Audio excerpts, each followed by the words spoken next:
United States President Donald Trump signed an executive order on Thursday to eliminate improper ideology from the renowned Smithsonian museums and the National Zoo. This move is part of his broader conservative agenda to influence cultural institutions.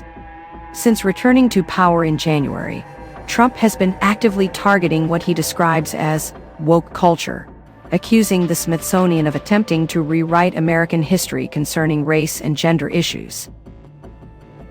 The order assigns Vice President James David Vance the responsibility of implementing the directive across the Smithsonian's museums, educational, and research centers. Trump emphasized the need to remove improper ideology from such properties. The Smithsonian Institution operates 21 internationally acclaimed museums and galleries, primarily located in and around Washington, D.C., focusing on art, science, space, and American history. Among them is the National Zoo in the U.S. Capitol, which recently introduced 2 giant pandas from China to the public shortly after Trump's second-term inauguration. The presidential order, titled Restoring Truth and Sanity to American History, targets what it describes as corrosive ideology. It criticizes the National Museum of African American History and Culture for allegedly portraying hard work and the nuclear family as elements of white culture. Trump also criticized plans by the Yet to open American Women's History Museum for allegedly celebrating the exploits of male athletes participating in women's sports. The Smithsonian has not yet responded to these accusations.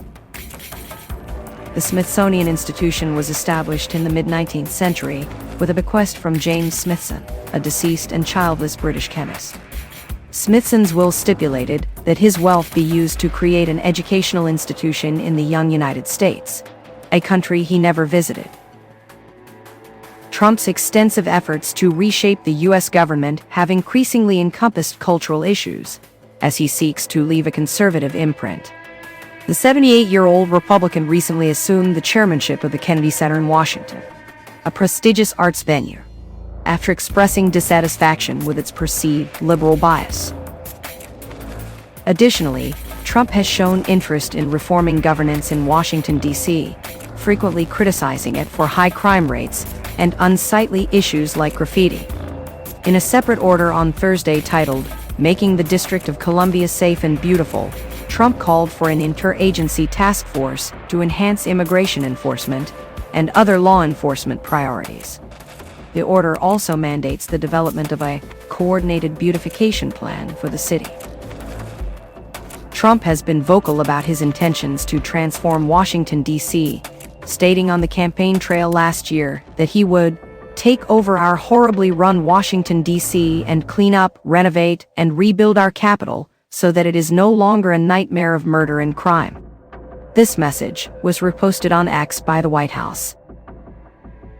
Washington's population of approximately 700,000 residents predominantly supports the Democratic Party, with Kamala Harris winning over 90% of the vote last November.